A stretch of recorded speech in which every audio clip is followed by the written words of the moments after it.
na lang ang mag-deliver sa bahay ng akong Matalas ka na para naga magumanda. Pero isang gwapo at mayaman kagaya ko.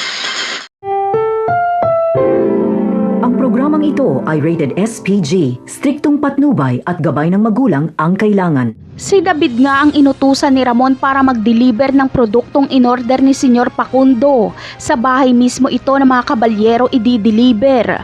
Busy kasi si Ramon sa paghahunting sa Red Phoenix at paraan na rin ito para madalaw ni David ang nililigawan niyang si Catherine.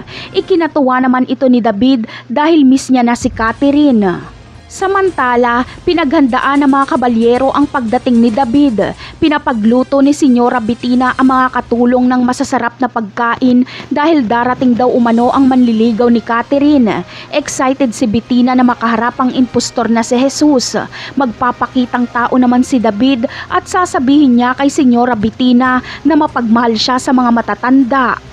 Habang si Catherine naman ay hindi komportable, iniiwasan niya si David pero hindi siya nilulubayan nito.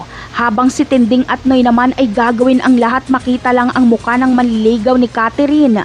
At sa kanilang pagsilip ay makikita nga nila ang manliligaw ni Catherine dahil si David lang pala ito.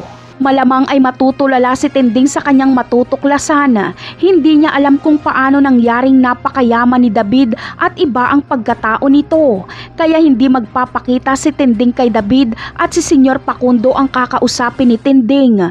Ipapaalam niya na apo niya ito at David ang pangalan nito at hindi Jesus. Napakarami pa nating dapat abangan sa mga susunod na episode. Paalam!